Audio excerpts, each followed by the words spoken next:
जय श्री कृष्ण। जय महादेव। मित्रों, कागवड डंकी आश्रमे આપણે ગુરુ પૂર્ણિમા નિમિત્તે જે કંઈ કાર્ય થયું છે તેના 3 ભાગમાં આપણે આ વિડીયો પૂરો કરીએ છીએ। આજે છેલ્લો દિવસ છે।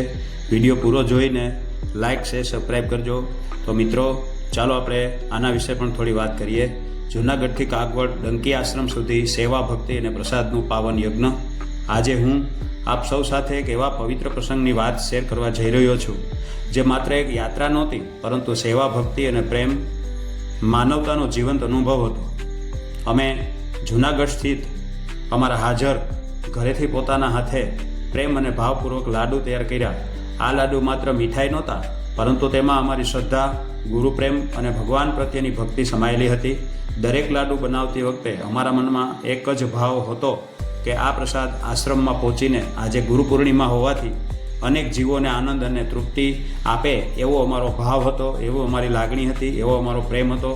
અમારા ભાઈ શ્રી શશિકાંતભાઈએ તેના પોતાના જ ઘરે આ લાડુ બનાવી અને ત્યારબાદ અમે સમગ્ર પરિવાર, હાજર પરિવાર, કાગવડ ડંકી આશ્રમ તરફ પ્રસ્થાન કર્યું। માર્ગમાં ભગવાનનું સ્મરણ, ભજન અને ગુરુવંદન કરતાં કરતાં આશ્રમમાં પહોંચ્યા અને ત્યાં આશ્રમનું પવિત્ર અને શાંત વાતાવરણ મનને અદ્ભુત શાંતિ આપનારું હતું। મિત્રો, અહીંયા ઘણી બધી ગાયો છે જે ગૌશાળામાં છૂટી જ રાખવામાં આવે છે। બાપુ પોતે પણ આ લાડુ વિતરણમાં અમારી સાથે આપ જોઈ શકો છો કે સાથે જ હતા અને અમે અમારી સાથે જે લાડુનો ડબરો ભરેલો હતો મોટો, એ ખોલી અને ગાયોને આપવા માટે બાપુ મારફત અને અમારા સભ્યો, ઘરના હાજર સભ્યો મારફત અમે લાડુ એમ કે ગાયોને ખવડાવવા માટે સરસ રીતે આયોજન કર્યું અને અમને એમાં સફળતા મળી। તો આ શાંત વાતાવરણમાં ખરેખર એક અદ્ભુત શાંતિ આપનારું વાતાવરણ હતું। આશ્રમમાં પહોંચ્યા પછી સૌપ્રથમ ગૌશાળાની મુલાકાત લીધી। ભારતીય સંસ્કૃતિમાં ગાયને માતાનું સ્થાન આપવામાં આવ્યું છે। ગૌ સેવાને મહાપુણ્યનું કાર્ય માનવામાં આવે છે। મિત્રો, અમે ઘરેથી લાવેલા પ્રેમભર્યા લાડુ ગૌશાળાની ગાયોને ખવડાવ્યા। ગાયોના નિર્દોષ ચહેરા અને તેમનો સંતોષ જોઈને મનમાં અદ્ભુત આનંદની લાગણી અનુભવી। એવું લાગ્યું કે જીવનનું સાચું સુખ સેવા અને દાનમાં જ સમાયેલું છે। મિત્રો, અમે આ સમગ્ર સેવામાં અમારા હાજર પરિવારના દરેક સભ્યોએ ઉત્સાહપૂર્વક ભાગ લીધો, નાનાથી લઈને મોટા સુધી। અને ત્યાં બાપુના જે સ્વયંસેવકો હતા અને બાપુ સાથે જે માતાજી છે એ પણ સાથે હતા અને અમને બધાએ ખૂબ સરસ સહકાર પણ આપ્યો। પોતપોતાની શક્તિ મુજબ સેવા આપી અને અમે અમારા હાજર પરિવાર સભ્યો સાથે મળીને કરવામાં આવેલી સેવા જીવનભર યાદ રહે તેવી બની ગઈ। આ પ્રસંગની સૌથી વિશેષ વાત એ છે કે પૂજ્ય સીતારામ બાપુ અને પૂજ્ય માતાજીએ પણ સ્વયં સેવક ભાઈઓ સાથે ખૂબ જ પ્રેમથી સાથ સહકાર આપ્યો। તેમનો સરળ સ્વભાવ, વિનમ્રતા અને જીવન આપણને શીખવે છે કે વિનમ્રતા અને સેવાભાવ દરેક માટે પ્રેરણારૂપ છે। સંતોનું જીવન તો આપણને એવું શીખવે છે કે સાચી મહાનતા સેવા, પ્રેમ અને નમ્રતામાં રહેલી છે। ભૂખ્યાને ભોજન આપો એ સંતોનો પહેલો જ સૂત્ર હોય છે। કોઈ પણ જગ્યાએ આશ્રમ કે આવી કોઈ પણ ધાર્મિક સંસ્થાઓ હોય છે, ત્યાં મિત્રો આપણા ખાસ કરીને સૌરાષ્ટ્રમાં તો આપણે એક આનંદ અને ગૌરવની એક લાગણી જોવાની છે, ગૌરવ અનુભવવાનું છે કે આપણે કોઈ પણ આવા ધાર્મિક સંસ્થાનોમાં જઈએ તો ત્યાં શક્ય હોય ત્યાં સુધી ભૂખ્યાને રોટલો તો મળી જ જાય છે અને ભોજન કરાવ્યા વગર આ સાધુ સંતો કોઈને જવા દેતા નથી। બાપુ કોઈ પ્રકારનું ડોનેશન આવે તો સ્વીકારે છે, પણ કોઈના ઉપર મદાર રાખતા નથી। પોતે પોતાની રીતે જ અહીંયા ભૂખ્યાને ભોજન આપે છે। અહીંયા જમવાની વ્યવસ્થા થઈ જાય છે, હાથે જ બનાવી શકાય એમ છે। તો બહુ સરસ જગ્યા છે, વિશાળ આશ્રમ છે।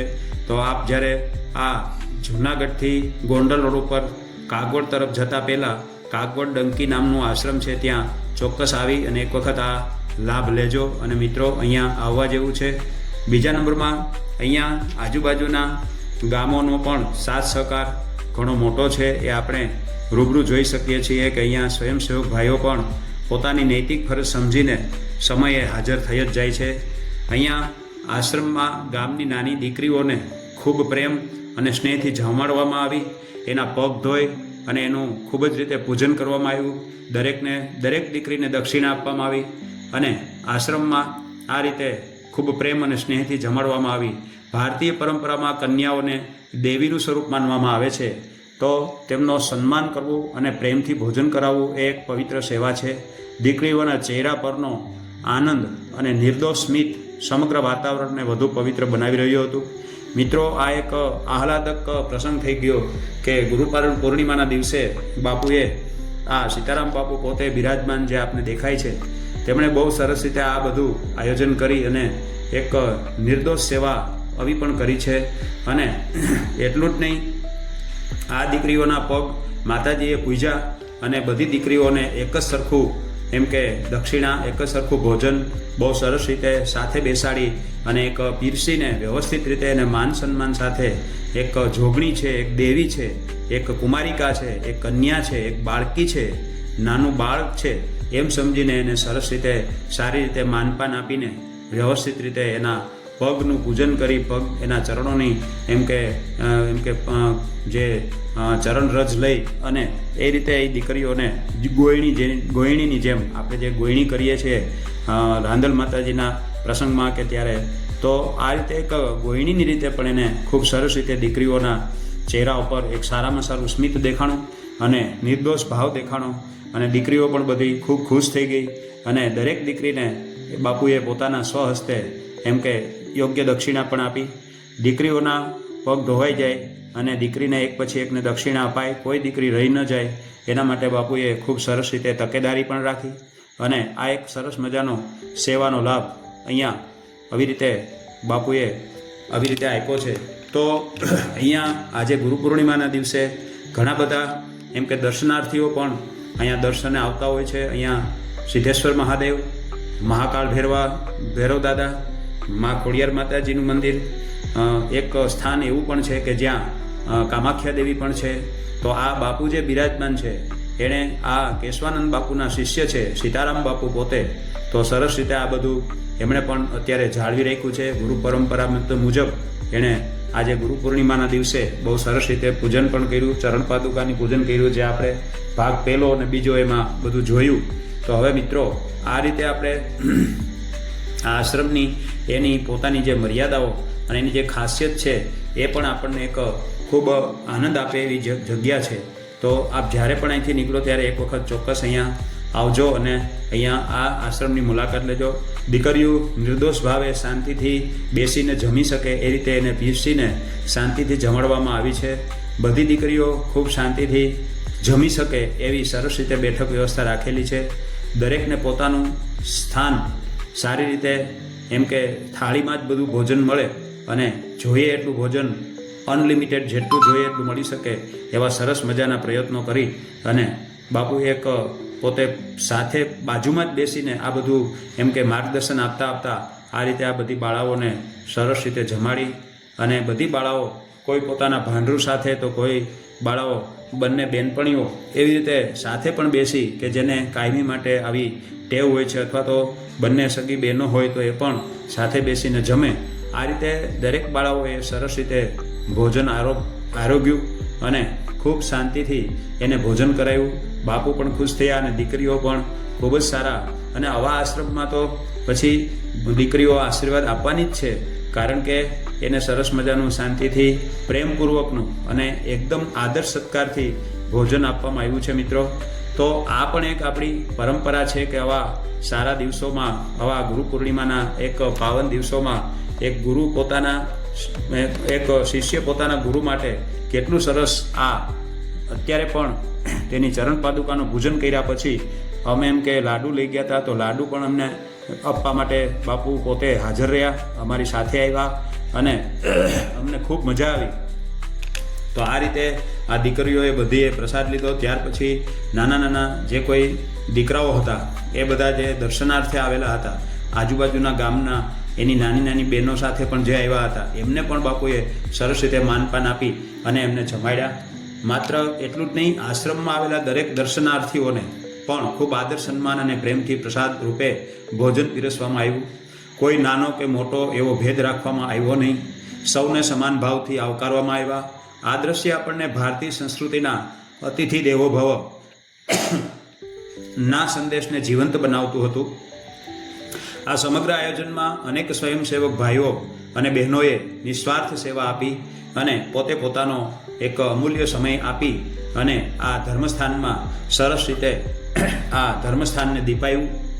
કોઈ નિસ્વાર્થ ભાવે સેવા આપવા માટે પ્રસાદ પીરસતું હતું, તો કોઈ પાણી આપતું હતું, કોઈ વ્યવસ્થા જાળવી રાખતા હતા. તો દરેક વ્યક્તિના ચહેરા પર સેવા કરવાનો અનેરો આનંદ સ્પષ્ટ દેખાતો હતો.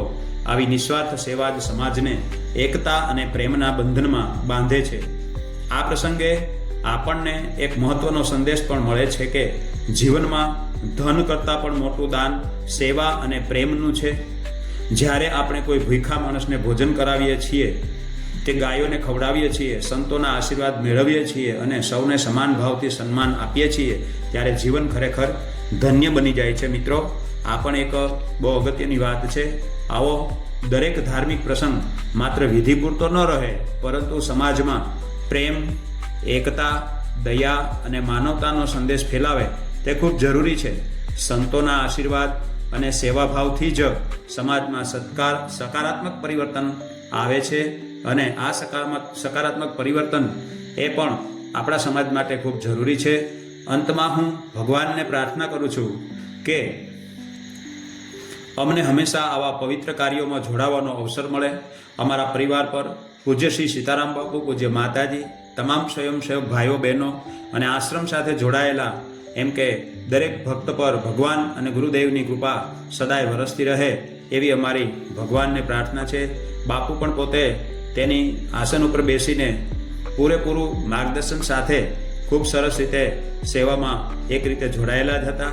એમણે પણ ભૂખ્યા પેટે આ બધું કામ અમારી નજર સામે કરેલું છે. એટલે આવી જે એમ કે આશ્રમ જેવી પવિત્ર જગ્યામાં આ સાધુ, આ સંત ખરેખર એક ઉમદા કાર્ય કરે છે, એ પણ એક ખૂબ આનંદની વાત છે. મિત્રો, માતાજીએ પણ જે બહેનો હતા એમને પીરસવા માટે લાડુ અને આવી બધી જે ભોજનની સારી સારી મીઠાઈ કે વસ્તુઓ હોય છે તે આગ્રહ કરીને પીરસવા માટે માતાજી પણ પોતે સ્વયં ઊભા થઈ અને બહેનોને આપે છે. અને આ રીતે સ્વયંસેવકોએ તો જે સેવા કરી જ છે, પણ એક એમ કે બાપુના શિષ્ય તરીકે પણ માતાજીએ પણ સરસ મજાની આ એક સેવા કરી. આ ગુરુપૂજન સારી રીતે યથાર્થ રીતે પૂરું કર્યું કહેવાય. અને જે બહેનોને એમ કે મોઢામાં ન આપવાને બદલે હાથમાં આપીને પણ બહેનોએ પણ માતાજીનું આ રીતે એમ કે સન્માન રાખ્યું, માન જાળવ્યું કે નહીં, માતાજી અમારાથી વધારે ખાઈ નહીં શકાય, તમે અમારા હાથમાં બટકું આપી દો, પ્રસાદી આપી દો, અમે તમારો અનાદર નથી કરતા. તો આ રીતે પણ એક સરસ મજાની આ પરંપરાને જાળવી રાખી, અન્નનો બગાડ ન થાય એની પણ કાળજી રાખવામાં આવી છે. મિત્રો, અહીંયા સૌ સાથે મળીને કોઈ નાત જાતના ભેદભાવ વગર બધા પ્રસાદ લઈ અને ખૂબ આનંદ પામ્યા. મિત્રો, આ ગુરુ પૂર્ણિમાનો એક યથાર્થ આપણને એક એમ કે લાહવો મળ્યો અને આ એક સરસ મજાની જગ્યા કે જ્યાં ગુરુ પૂર્ણિમાના દિવસે આ એક સુંદર કાર્ય થયું. સાચી વાત છે કે 3 ભાગમાં મારે આ વિડીયો કરવો પડ્યો છે, કારણ કે યુટ્યુબની મર્યાદાઓ હોય છે, આપણા મોબાઈલની મર્યાદાઓ હોય છે, આપણા જે સ્ટોરેજ જગ્યા હોય છે એની પણ મર્યાદા હોય છે, આપ સર્વે જાણો છો. તો મિત્રો, આ રીતે આપણે આ કાર્ય આજે ગુરુ પૂર્ણિમાનો ભાગ 3 પૂરો કરી અને અહીંયા આપણે આ વાતને વિરામ આપીએ છીએ. હવે નવો વિડીયો પણ આપણે ફરીવાર સારી રીતે બીજા કોઈ નવા સારા પ્રસંગો લઈને આવીએ છીએ. તો ત્યાં સુધી આપ સર્વે વિડીયો મારો પૂરેપૂરો જોતા રહેજો અને લાઇક, શેર, સબસ્ક્રાઈબ કરતા રહેજો. જય માતાજી, જય સોમનાથ, જય શ્રી કૃષ્ણ.